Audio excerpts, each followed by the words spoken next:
കാര്യക്ഷമമായ ഉപയോഗത്തിന് ദേശീയ നയം പുറത്തിറക്കിയിരിക്കുകയാണ് informations and e government authority.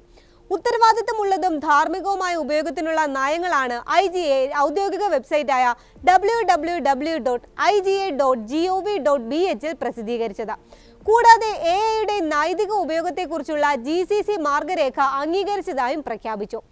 ആഭ്യന്തരമന്ത്രിയും informations and communication technology മന്ത്രിതല സമിതി ചെയർമാനുമായ general Sheikh Rashid bin Abdullah Al ഖലീഫയുടെ നിർദ്ദേശങ്ങൾക്ക് അനുസൃതമായാണ് സമഗ്രമായ ഒരു ചട്ടക്കൂട് പ്രഖ്യാപിച്ചത്.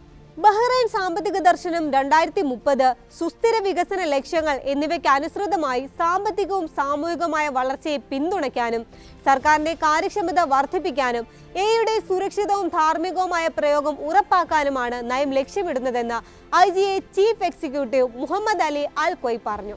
വ്യക്തിഗത ഡാറ്റ സംരക്ഷണ നിയമം, സംസ്ഥാന രേഖകളുടെയും വിവരങ്ങളുടെയും സംരക്ഷണ നിയമം, ഓപ്പൺ ഡാറ്റ നയം, AI നൈതിക ഉപയോഗത്തെക്കുറിച്ചുള്ള GCC മാർഗരേഖ എന്നിവയുൾപ്പെടെ പ്രധാന ദേശീയ നിയമങ്ങളും ചട്ടക്കൂടുകളും പാലിക്കുക എന്നതിനാണ് നയം പ്രാധാന്യം നൽകുന്നത്. സർക്കാർ സ്ഥാപനങ്ങളിൽ AI സാങ്കേതിക വിദ്യകൾ പ്രൊഫഷണലായും ധാർമ്മികവുമായി ഉപയോഗിക്കാൻ ഉദ്യോഗസ്ഥരെ പഠിപ്പിക്കേണ്ടതിന്റെയും പ്രാപ്തരാക്കേണ്ടതിന്റെയും പ്രാധാന്യം അൽ കൊയ്ദ് എടുത്തു പറഞ്ഞു. പ്രഖ്യാപിക്കപ്പെട്ട ഈ ദേശീയ ചട്ടക്കൂട് നൂതന സാങ്കേതിക വിദ്യകളിൽ പൊതുജന വിശ്വാസം വർദ്ധിപ്പിക്കാനും സുസ്ഥിരമായ നവീകരണ അധിഷ്ഠിത ഡിജിറ്റൽ സമൂഹത്തെ വളർത്താനുമുള്ള ശ്രമത്തിന്റെ ഭാഗമാണ്. ബന്ധപ്പെട്ട നിയമങ്ങളോടും നയങ്ങളോടുമുള്ള പ്രതിബദ്ധത, പൊതുസേവനങ്ങളിൽ പ്രത്യേകിച്ച് സർക്കാർ തലങ്ങളിൽ AI ഉപയോഗം പ്രോത്സാഹിപ്പിക്കുക, AI ഉപയോഗിച്ച് ജീവനക്കാരെ ശാക്തീകരിക്കുക, നവീകരണത്തെ പിന്തുണയ്ക്കാൻ പങ്കാളിത്തം ശക്തിപ്പെടുത്തുക എന്നിവയിലാണ് നയം ശ്രദ്ധ കേന്ദ്രീകരിക്കുന്നത്.